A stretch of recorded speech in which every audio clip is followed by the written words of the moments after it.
My name is Jake Randall. I'm 36 years old. Born and raised in Austin, Texas. I've worked as a mechanical engineer for over a decade. I'm not rich. I'm not flashy. But I've always been the kind of man who keeps his promises. I believed in building a life, brick by brick. And for a while, I thought I was building it with the right person. My wife, Taylor. We met in college. She was the kind of woman who didn't care about appearances, or so I thought. She used to say she loved my ambition, my quiet confidence, and how I could fix anything with my hands. We got married after graduation. Bought a small place on the edge of town. Nothing fancy, but it was ours. Every wall, every corner of that house had a story. Her laugh echoing in the kitchen while I made coffee. Lazy Sunday mornings. Long drives with no destination. It felt like home. But life has a cruel way of turning warm memories into cold evidence. 2 months after our 7th anniversary, everything changed. She started dressing different, talking different, spending more time, finding herself, and less time coming home. I didn't say much. I didn't want to be controlling. I thought maybe she just needed space. But then one afternoon, I saw her across the street, stepping out of a sleek black BMW. Hair curled, designer bag on her arm. She smiled at the driver before walking into a cafe, completely unaware I was watching from my parked car just down the block. At first, I just stared at the car, the tinted windows, the leather seats. And then, I saw something hanging from the rearview mirror. It was a blue lanyard, with a silver badge clipped to the end. I recognized it instantly. It was my father's company ID. She left me for a richer man. But what she didn't know was that man worked for my dad. Back when we first met, Taylor wasn't impressed by money. At least, that's what she told me. She used to roll her eyes at girls chasing flashy guys. She liked small things, handwritten notes, long walks, nights watching old movies with popcorn and blankets. That's who I fell in love with. Not someone who wanted the world, just someone who wanted a life with me. We met during sophomore year. I was struggling with thermodynamics, and she was a liberal arts major who offered to help me prep for finals. We studied, we laughed, and before long, we were inseparable. Taylor made me feel seen, like I wasn't just another broke engineering student buried in textbooks. She said she admired my discipline, my loyalty, that I was husband material. I remember feeling proud when she said that, like I had value beyond what I could afford. After graduation, I got a job offer right here in Austin. She followed without hesitation. We moved into a tiny apartment where the heater barely worked and the floors creaked. But we were happy. Really happy. On weekends, we go to flea markets, split street tacos, plan our future like we had all the time in the world. We didn't have much money, but every time I looked at her, I felt rich. That sounds cheesy now, I know. But when you're in love, you don't need a mansion. You just need someone who doesn't make you feel small. She was that person, or at least, she pretended to be. A few years in, we got married in a backyard ceremony. No fancy venue. Just close friends, string lights, and cheap wine. My dad walked her down the aisle, since her own father passed away a year before. It felt perfect. Like two families becoming one. As my career grew, I started taking on bigger projects. Taylor decided to quit her admin job, said she wanted to explore creative freedom. I supported her, paid the bills without complaining. I figured that's what husbands do. I didn't need her paycheck. I just wanted her to feel fulfilled. At first, She spent her time painting, journaling, attending yoga retreats. Then the online shopping started. Little by little. A purse here. A new phone. Designer shoes. When I asked about it, she'd smile and say, "Don't worry. I'm treating myself. I deserve it." And she wasn't wrong. She did deserve nice things. I just didn't know who was really paying for them.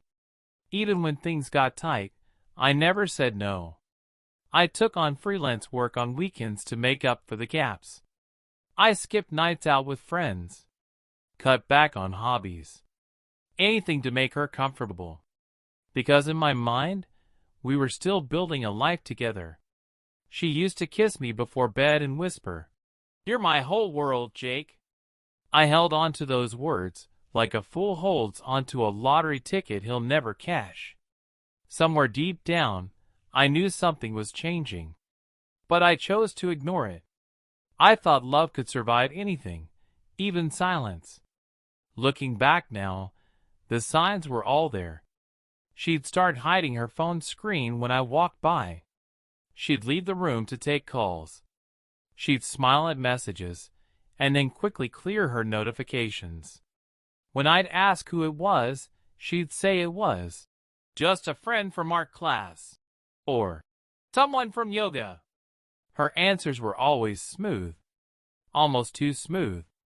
Still, I told myself not to overthink.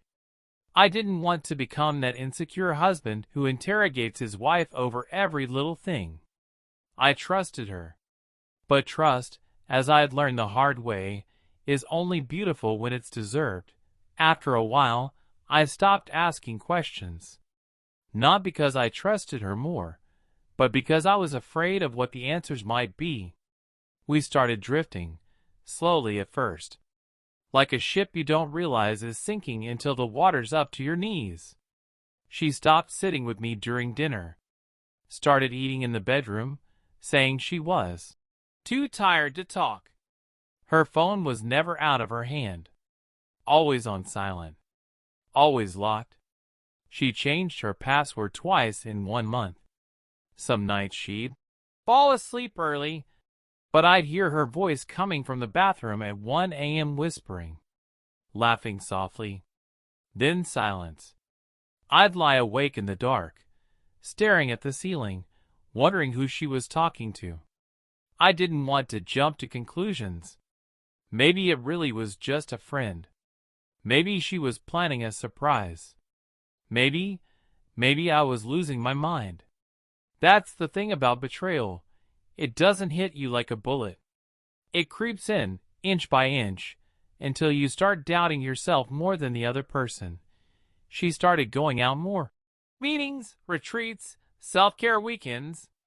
At first, she used to let me drop her off. Now she insisted on driving herself. Said she needed independence. I'd watch her walk out the door in heels she never wore for me. Perfume she never sprayed for me.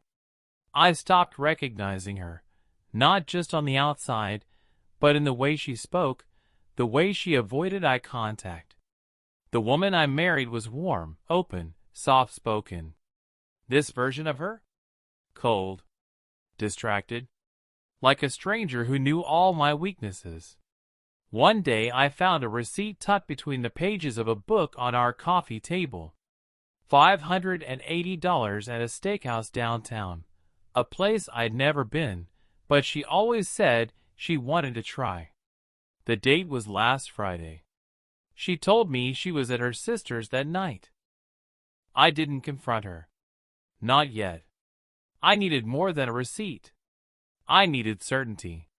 Something undeniable. So I started watching. I didn't hire a private investigator. I didn't install spyware. I just paid attention. Noticed when she smiled while texting. Noticed the time gaps between her stories. I checked our shared credit card statements. Designer clothes from brands she never mentioned. A hotel room charge in her name, in a city she told me she was only passing through. One night, I woke up to the soft buzz of her phone. 2:07 a.m. The screen lit up just enough to read the name. Hunter, CO team. I didn't move. I didn't breathe. Just stared at those words, burning into my mind. That name sounded familiar. Something about it wouldn't let me sleep the rest of the night. The next morning, while she was in the shower, I Googled it. Hunter Carson, Executive Logistics Manager, Randall Industries. My father's company. My heart dropped. There was no doubt. This wasn't a random man. This was someone in our family business. Someone close to my dad. Everything after that felt like static. My vision blurred. My hands went cold. She hadn't just replaced me. She'd replaced me with someone from my father's empire. I stayed silent, but I started watching. Then one night, her phone lit up at 2:07 a.m. The name kept echoing in my head, Hunter Carson. I couldn't shake it. I spent the next few days digging quietly, every chance I got. I didn't want to believe it, but something inside me wouldn't let it go. I looked him up on LinkedIn. Same guy. Same smug grin in a tailored suit. Said he managed high-value logistics accounts for my father's company, had been promoted just last year. Based in our city. I cross-checked his calendar from a company-wide spreadsheet I still had access to through an old project folder. Friday dinner, booked out as external engagement. That same steakhouse again. The same night on the receipt I found in her book. Still, I didn't make a move. Not yet. Then one night, Taylor came home late. Really late. Past midnight. She was glowing, like she'd just come back from some kind of fantasy. Hair slightly messy, lipstick smudged, heels in her hand. I was sitting on the couch. Lights off. She didn't notice me right away. She tiptoed in, humming. Not a care in the world. Tossed her purse on the counter and unlocked her phone. That's when I saw it, the home screen preview before she opened the message fully. I miss you already. Next time, the suite, not the lobby, winky face. I didn't say a word. Just watched her read it, smile, and then delete it. She finally noticed me sitting there. Her body stiffened for a second, but then she forced a smile. Hey, she said, like nothing was wrong. Didn't mean to wake you. I stared at her for a long time. Didn't speak. Didn't blink. Just stood up, walked past her, and went to bed. That night, I didn't sleep. I didn't cry. I didn't scream. I didn't even touch my pillow. I sat on the edge of the bed and stared at the floor for hours. That was the moment. The moment I knew everything was real. Not a suspicion. Not a maybe. She was gone. Long gone. Not just emotionally. She'd sold me out for someone who probably made double my salary and knew exactly how to exploit people like me. She betrayed me. And she thought I'd just lie down and take it. I didn't cry that night. I started planning. The next morning, I was different. I moved the same. I spoke the same. But something inside me had shifted. The old version of me, the forgiving, loyal, soft-hearted man, he was gone. What stood in his place was calm. Clear. Dangerous. I knew I couldn't explode. That's what people like her expect. Messy outbursts, screaming matches, chaos. But I'd been trained for harder things. I'd learned to operate under pressure in silence. I didn't need to shout. I needed to win. So I started collecting everything. Bank statements. Phone records. Car GPS logs. I dug through old receipts, calendars, emails. I backed up our shared cloud folder before she could lock me out. downloaded every text, every photo I could find, even the ones she thought were deleted. She had no idea I had started tracking her. No clue that every time she left the house, I took note of the miles on her car. That I installed a quiet app on our home Wi-Fi router to log which devices were connecting and when. Her phone would reconnect the second she stepped back inside. I didn't need to guess. I had timestamps. Then I called in a favor, an old friend who now worked in my dad's corporate security department. I didn't tell him everything, just enough. Asked if he could look into Hunter Carson discreetly. What I got back made my blood run cold. Turns out, Hunter had a history. 3 HR complaints for inappropriate conduct, all quietly closed with settlements. None of the women spoke up publicly. He was protected, valuable to the company. But this wasn't the first time he blurred personal and professional lines. He wasn't just sleeping with my wife. He was using my last name, my father's name, to climb higher. And she was helping him do it. I needed more. Something irrefutable. So I set up a decoy, told Taylor I was being sent out of town for work. A 2-night trip to Houston. She barely blinked when I told her. Kissed me on the cheek, smiled, and said, "Be safe." I never left the city. Instead, I stayed with my cousin on the other side of town. He let me park in his garage. From there, I watched everything. Night 1, 9:17 p.m., Hunter's silver BMW pulled into my driveway. He walked in like he owned the place. I watched the whole thing through a small camera I had hidden in the hallway smoke detector weeks earlier. Motion activated. HD, audio and video. They didn't just sleep together. They laughed about me. About how simple I was. How easy it was to distract me. She said I wasn't ambitious enough. That she was tired of waiting for a man with dreams. He said, "Don't worry. You'll never have to see him again once I'm VP." They planned a future together. In my house. In my bed. I saved the footage. Copied it 3 times. Stored it on a cloud account she didn't know existed. Sent a backup to a lawyer I hadn't even hired yet, with instructions to act on my behalf if anything ever happened to me. From that point on, everything I did was strategic. Measured. I started documenting assets. The house. The car. The accounts. Everything we shared. I quietly moved my paychecks to a private account. Froze unnecessary joint cards. Transferred digital ownership of anything she could try to sell while I was gone. Then I did something she never saw coming. I scheduled a private lunch with my father. We hadn't spoken much lately. Things were tense. But when I told him what I discovered, showed him the footage, the call logs, the hotel records, he turned pale. He didn't speak for a full minute.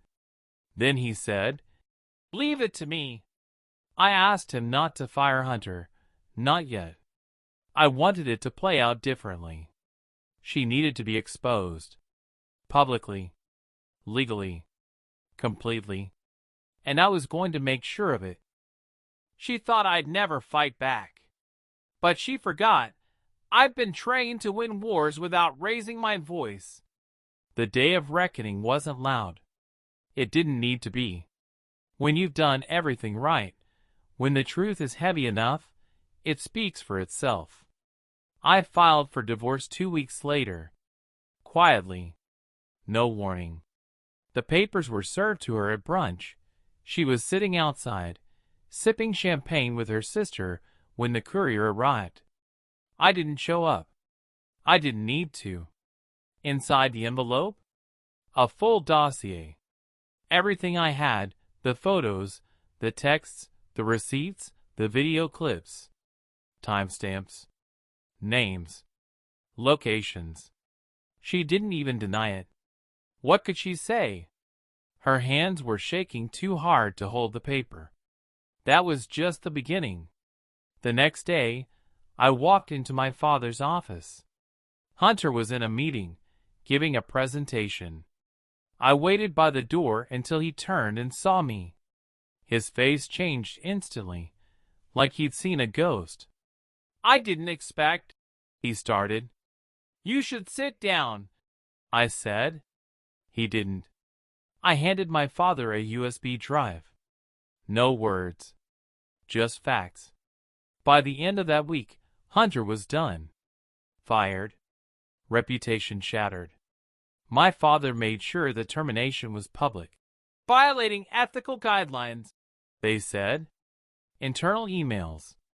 Mandatory HR re-education. His name spread fast, and not in a good way. But I wasn't finished. Taylor tried to reach out a few times. First it was denial, then tears, then bargaining. She said she made a mistake. She said she was confused. She said, "We can go to therapy."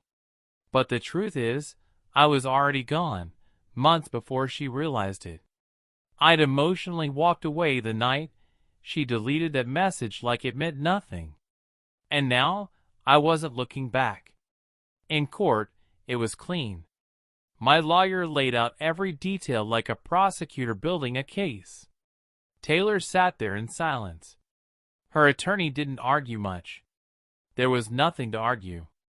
I got the house. I kept the car. She got the debt on the joint credit cards, most of which she had racked up anyway. We didn't have kids, thank God. That would have made it messy. But without that, everything moved fast.